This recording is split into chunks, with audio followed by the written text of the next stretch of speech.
Good morning, and welcome to another episode of Diary of a Cocaine Addict. This is the weekly show that brings you real talk around the subject of addiction and, of course, recovery. Now, I am your host, Sarah Ibrahim, the Recovery Witch, and it is my privilege and my joy to be here with you today because I have a very special guest with me. Now, those of you that catch this show regularly will know that on the alternate weeks, I interview people and I really aim to provide like a holistic view of addiction and recovery because it looks different for all of us. You know, like my recovery is different from your recovery, and that's different from the next person's, and that is okay. Like, essentially, I do not believe that there is any one way to recover. And the reason that I share in the way that I do is so that my listeners can see that wherever they're at, that there is somebody that has already traveled that path, right? And so, with all that said, I have a very special guest with us today who is all the way from the US of A, although I can't remember. What just happened? You froze.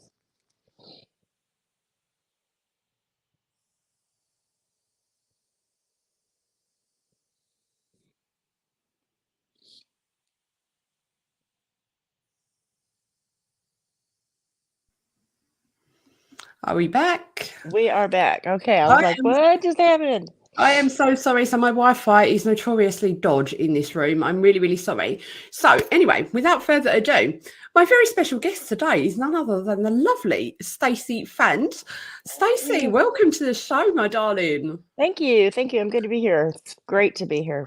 Whereabouts in the States are you from? Remind me. I'm from Arkansas. Wow. And what time of day is it over there? It is 5 a.m. Oh my goodness. So, listeners, bit of appreciation for the lovely Stacey Fan who has got herself up and out of bed at 5 a.m. just to be with us today. So, thank you so much. Stacey, do you want to take a moment to just introduce yourself and, share a bit Sure, about sure. who you are? Um, I'm Stacy, of course. Hi.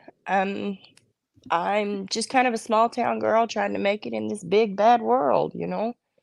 I've got 4 kids, 4 bonus kids, and 5 great grandbabies. I said great, but they're not great grandbabies. But you know what I mean. But they're my oldest will be 10 just very shortly, and then we've got a year old. So I mean. Um, I've got a wonderful husband. He does everything he can for me. He's very supportive. Mm-hmm. Um, I'm a retired phlebotomist. Yes, I'm Wow. I'm a vampire. I'm a vampire. Go figure. Um, I'm actually 22 months into my recovery. Fabulous. Um, Congratulations, my darling. when someone talks about, recovery and sobriety, it's totally different. Mm-hmm. It really is because when you're in recovery, you're healing. When you're in sobriety, not so much. Not so much. And most of my life, I have traded one addiction for another. Yeah. Um, it was an eating disorder addiction, then drugs, then alcohol, then back to the eating disorder, back to the drugs. I mean, it was just Mm-hmm. a never ending cycle and it never stopped. Yeah, I totally understand. So what was the point at which you said no more 22 months ago? What built up to that day? I almost died. Wow, I wound up in the hospital in ICU fighting for my life. that'd do it. Um, it wasn't alcohol poisoning or anything like that. Mhm. It was something that it sticks with you. I threw a bilateral pulmonary embolism. Do you want to tell us more about what that means in English? It is a blood clot that traveled from my heart and hit my lungs. Wowza. Um, it was very scary, Mhm. and I was sitting on this very couch and nearly died. My goodness me. So what was the trigger for that? Was that from previous Mhm. addictions that had led up to that? That, and of course, the chemotherapy, and, I mean, I was doing a whole bunch of stuff that I shouldn't have been doing right there at that Mm. that last, but life. got to me and I couldn't handle it anymore. I Yeah. was done. I mean, I had 7 or 8 traumatic things that happened to me all at once, and I just couldn't handle it. I mean, it was just back to back to back to back to back, and, that was the only way that I could find solace was picking up a beer can and being numb. Yeah, like so many of us, and Mhm. essentially that's what we're all doing, isn't it? We're running from something, whether we think we're doing it just to have a good time or we're doing it knowing we're, seeking an escape. Yeah, Exactly, exactly. that is the bottom line, isn't it? That we're running from something. So, with that said, I'm curious to know now, say if any one of these 7 or 8 traumatic incidents were to reoccur or a different version of, how would you deal with that now in sobriety? Well, there's been a few instances, during sobriety, not even a year into my sobriety, I lost my Mm. dad. Oh, goodness me, Yeah, Stacey. I'm actually, we're sorry. we're we're we're coming up on a year in just a few weeks. Just Wow. the day before Thanksgiving, if you want to know the truth. Mhm. Um, that was probably the most devastating thing that's ever happened to me. Yeah. But um, you know that saying, "Pain demands to be felt." You can't bury it. You have to feel it, Yeah. and it sucks. I'm not gonna lie. The pain that I'm feeling sucks, Mm. but I have to feel it in order to understand it. Yeah. And that's kind of what it all boils down to. Pain demands to be felt. It's such a shock to the system, isn't it, to It actually is. I mean, that's a biggie anyway, your dad dying, like, it's not like, you Um, just my sister had passed back in 2018. That was too much. And mm, then, you know, my sister and my dad, they were, we were all like this. We were yeah. inseparable. So now I'm learning to forge through this life, but knowing that my dad is still with me. Yes. He's still guiding me, he's still showing me what to do, Mhm. and, I mean, there's been some instances where I know for well on it was my dad, and we've got, the beautiful sunrises and sunsets. My Mhm. dad was a painter, and I take pictures of that, and I take comfort in knowing that maybe my dad may have had something to do with that. I That's so mean, beautiful. it helps, it Mhm. does. Yeah. That is so, so beautiful. I mean, f feelings are just I can't even articulate what I wanna say. When I went into recovery, the main thing that jumps out at me is the whole having feelings, identifying those feelings, being okay with feeling those feelings, and then navigating through said feelings. Like, That's where the dicey part gets through, and mm, sometimes it's not easy. I journal, I'm telling you, I'm on my, like, 700th notebook because, I mean, I'm talking I write everything. yeah. If my husband made me mad, I'm telling you, I'm writing it in that journal. It's duh, duh, Um, duh, duh, duh, and then by the time I'm done, I'm not mad anymore yeah, because I put all my rage and anger out into that, yeah, paper. So, absolutely. journaling, um, let me think. I walk a lot. I have to. Mm, I have to mhm. keep busy. Just walking. I try to stay away from the news because it's depressing. Yes, agreed. Um, you know, I'm on antidepressants, and 22 months ago, I was still on said antidepressants, right? Mhm, Okay, 7 years ago, the same medication I was put on, mhm. they wouldn't I don't understand what happened, but somehow or another, I fell through the system. I was getting my meds, taking my meds, but I wasn't going to therapy. I wasn't doing Mm, anything that I was supposed to do, but I still allowed to get my meds. I don't understand that, but still, that's where we are.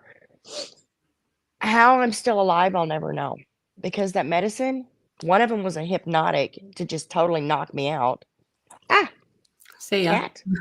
Yeah, my cat decided that she wanted to knock that off. Stay over there. Mm, Um, and it just there's the mirtazapine. I don't know if you've heard of that. no. Mirtazapine, it is an antidepressant as well as a sleeping pill. Now, I still do take that, but I've come way down from the 45 Mhm. milligrams. I'm down to 15 now. Oh, wow. That's like, what, Yes. a third? That's a lot. I Yeah. mean, from 45 to 15 Mm. mgs is, I think by the first of the year, we're gonna come off of it. That's gotta feel good, Stacey, right? It does, it does. I've taken Freedom. myself off my clonazepams, Wow. and that is a hard drug to take off. It is. It's a benzodiazepine, and it's one of them easy drugs like Xanax to abuse, Mhm. and I did, Yeah. I'll be honest, I did. I mean, whatever I could do to get that numb, high feeling, I did, Mm. because I did not want to feel. Yeah. And now I legitimately sit there and make myself feel it. Mhm. I even noticed to this day, like, some days we all have those days, don't we, where it's just like, and like everything's kind of going wrong or it all seems a bit overwhelming or whatever. And on those days, I really notice instantly my thought goes to like, make a call. And I'm like, God, I'm 18 months in recovery now. Like, when is this Uh-huh. default thought going to just go away? Because it still does catch my attention, even though I don't act on it. Like, I consciously observe myself having this thought. And I'm just like, come on, man, this is old news now. But I guess 20 years of using that as a tried and tested technique It of is. dealing with stuff, versus 1.5 years in recovery. Mhm. Now, Tells something that those I was stories. told, you have to, from you sit around and you wonder why someone doesn't react the way you think they should, right? Mhm. Okay, and that stems on along of your feelings are hurt, right? Not everybody's gonna feel the way you do. And No. I had to learn that the hard way, and I'm learning that now. I am going through something, and we're not gonna talk about it just yet, No, cool. but, I'm going through it and I'm feeling it. But I am not struggling with the information that I learned. Does that make Yeah, sense? that's so good. I have learned something. I'll inbox it to you because it's huge. Sure. Um, But I but, think emotional intelligence for us, especially as addicts, like what somebody told me a little while ago was that whenever it was that our addiction started, so for me, say for argument's sake, around about 19, like properly, yeah. At that point, I cut off my feelings, right, Mhm. for the next 20 odd years. And so emotionally, I'm processing shit as a 19-year-old right now in a 40-year-old's body. Like I've got all of Yep. this catching up to do. And it is a lot, isn't it? Because it's just like, It's overwhelming sometimes, and, I have caught myself in this past week just stopping and going, "I need a minute," yes. and I didn't know that I could do that. Yeah. I didn't know that I could just stop and say, "I need a minute," no matter where Yeah. I'm at, Yeah. but I did, and it Yeah. worked. It worked. Exactly. People just backed off of me for a minute, and Mhm. they let me gather my thoughts. That's exactly where I was last week. I spent Monday morning, I was trying to do some task or other, and I just got completely overwhelmed with it. And I suddenly had this thought come in my head, which was like, you've completely lost sight of what it is that you actually want to do. Like my head was just full of this Mhm, noise of what everyone else thinks that I should be doing and where I should be going and how I should be mhm, doing, and yada yada.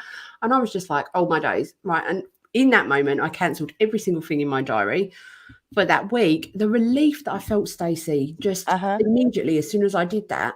And I had all those stories like, well, what are people going to say? I've let them down, and I'm paying for these courses and I'm not showing up, and all of this stuff that we just heap on ourselves, the pressure. mhm, And you know what happened? I just slept. I slept and I slept. I slept and I slept. And I was like, I didn't even realize I was this freaking tired. But creating that space to intentionally just go, oh, you know what? I feel like having a nap now. Or this was a good one. I read a book. I haven't read a freaking book in 4 years. There's not nice. time. And so it really, really showed me the value in creating balance in your life. You can't just keep giving out Right. without refilling your cup. So, yeah, definitely taking a moment, whatever that looks like, is highly recommended. I don't know why I went sideways. I'm gonna show you something. Something Okay. that I keep. You'll have to excuse the mess. My daughter's moving.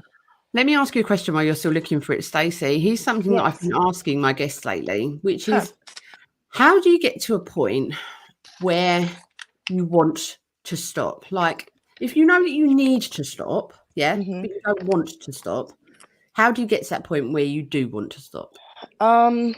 Honestly, that's tricky because I got to the point where I knew I needed to, Hmm. but I didn't want to Exactly. That's what I'm because saying. I haven't got to that point in my when November or the January 14th happened. I wasn't there in my life where, everything was it was gonna go great. I Mm, was in there, I was fighting for my life, and I'll be honest, when I walked out of that hospital, I thought, "Yeah, I'm gonna stay sober for a day and I'm gonna be fine." That's exactly what I thought. Uh-uh. I got home and I did some research. yeah. I wasn't fine. Wow. Um, I'm gonna show you something. Go on. I can't see that, my darling. What is it? A Christmas tree? That was Oh, me. oh my goodness. Wow. Yes. That was me 2 years ago. 2 years. 2 years. Wowza. 2 years, 200 pounds down, That's incredible. over 200 pounds. I'm 135, and that was 355 pounds. That is absolutely Yeah. It's not been easy. Like I said, I walk a lot. But, yeah. you asked, when do you get to that point? When you hit rock bottom. Yeah. There's a song, it says, "Fall face first, hit rock bottom." Isn't Mm. that in a sense what we all do?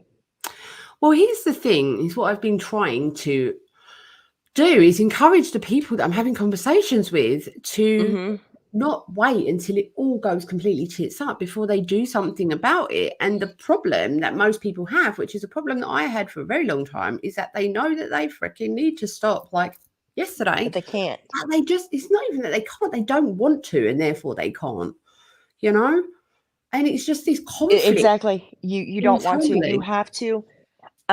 It's like I learned, you can't force anyone into recovery. You No, of can't. course not. Of course not. Um, a wing and a prayer is not gonna force them there. They're not gonna Mm, get there when they want to or when they feel like it. mhm. They're gonna go when they want to.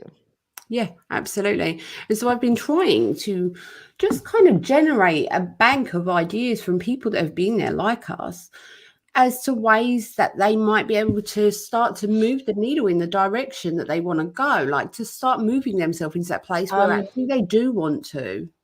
if you are a family member of someone that's struggling, I know one thing that does not help.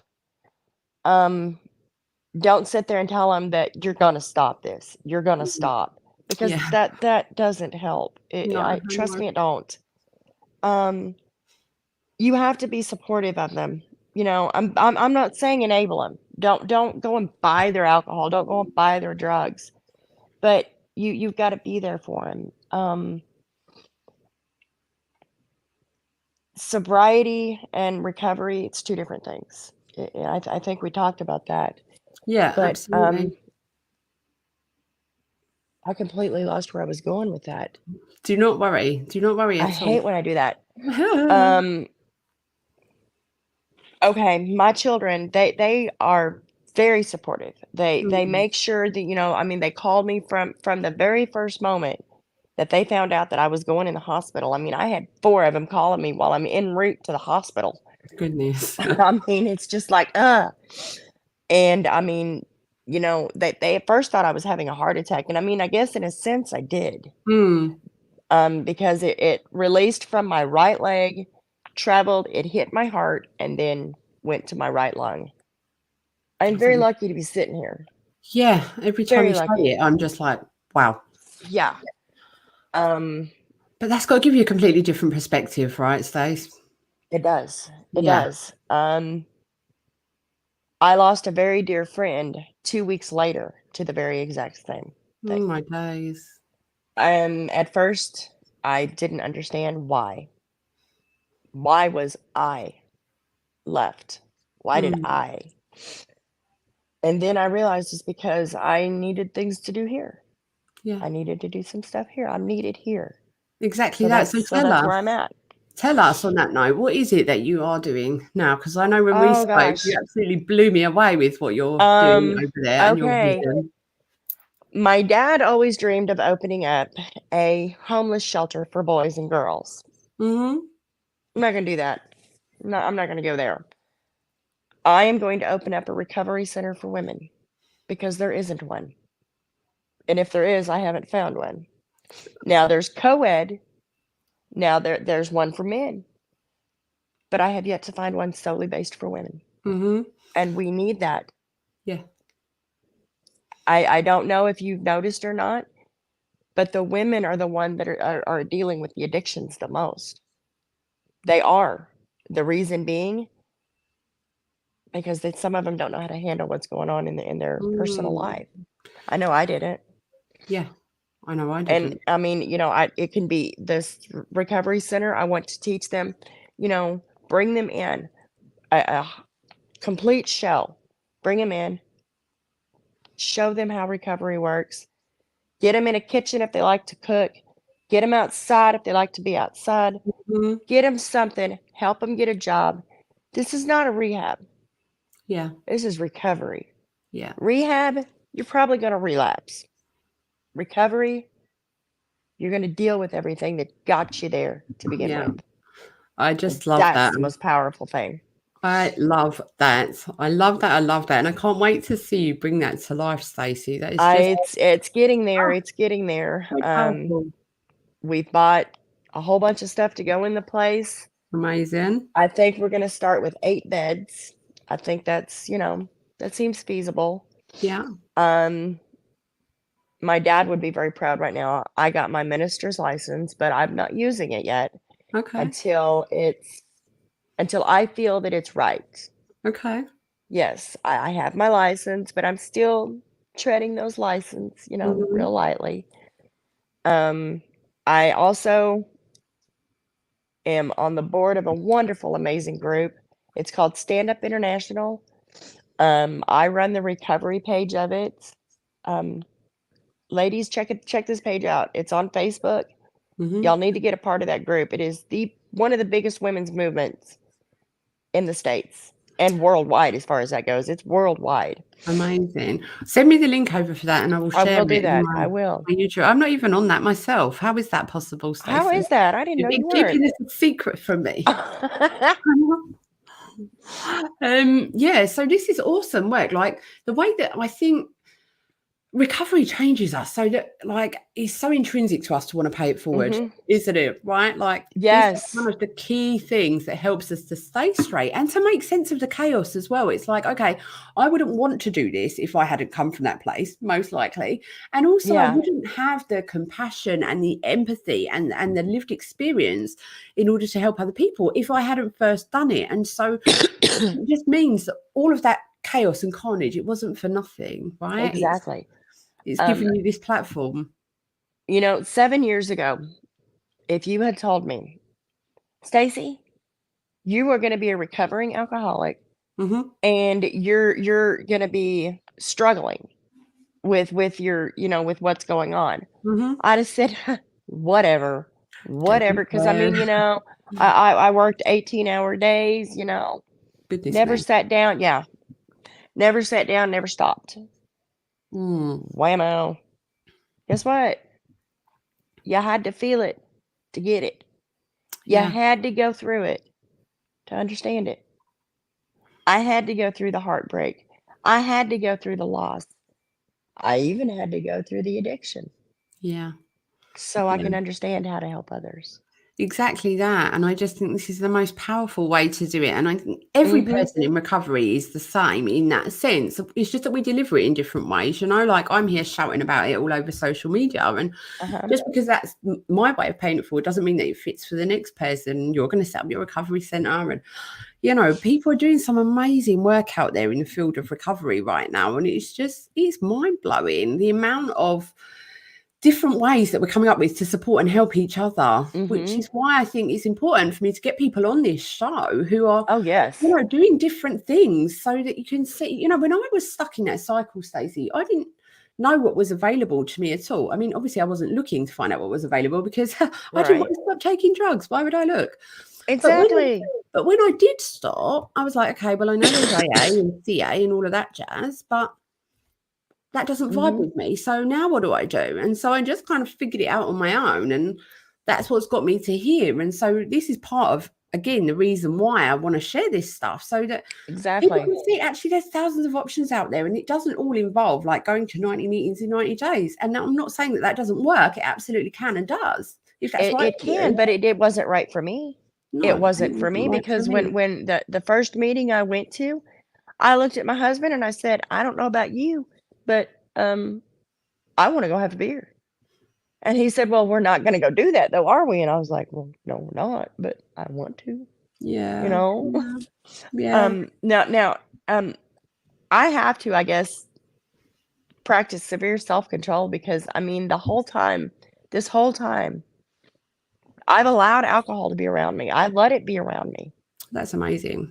I mean, my husband drinks, my Mhm. kids drink. Mhm. They just now it's just like, I look at a beer can and I'm like, "Ugh," I can't stand the smell of it now. That's where we are with that. I mean, my husband spilt some in the car the other day, and I was like, "Oh my god." Yeah. I was Yeah. driving. He Yeah. wasn't. I was driving. Very safe. Mm. I have exciting news, but I can't share it. I'll share it with you. Ah, Not just yet because it's yes. pictures. It's exciting. Okay, well, I Oh, you can't know what? wait. I'm gonna go ahead and do it. We I just knew bought you were some gonna. property. Yeah, we just bought some property, 10 Okay. acres. It's gonna happen. Oh, this is for your recovery centre? Yes. Oh my God, Stacey, that is Yes. fabulous Yes. news. Congratulations, my darling. Oh my goodness. It's real. It is real. Wow, wow, wow. We signed Okay. yesterday. Oh, so this is hot off the press, peeps. Hot off Yes. the press. Oh my gosh, that's gonna be keeping you busy. Yes, yes. So, And so I don't wanna awesome. be one of those that just, I own it. I wanna run this thing. I wanna be And in you there. will. Get my hands dirty. And you will, absolutely. Who better Yes. than you, Stacey? That's Listen, right. I'm aware of time. Thank you so much for getting yourself out of bed at the crack of dawn for this. Oh, not a problem. I enjoy it. Actually, I'm up like this every morning. Oh, well, perfect. There you go then. Practically Yeah. lunchtime. Uh, Actually, it's 3, so I'm up at 3. oh my God, woman. I really appreciate you sharing your wisdom and your insights and, just letting the listeners know that there's hope. Okay. So what I really would love to Absolutely. get from you is, the details of the stuff that you've sent to us. Okay. And I will upload that into YouTube so that people can find you and connect with you if they want to. Absolutely, absolutely. And I definitely want to speak to you again, my lovely. Okay, definitely. I All can't right. wait. Thank you so much. Okay, guys, this has been Diary of a Cocaine Addict. I will see you next Friday. Adios, Bye, folks. y'all. Bye. Bye.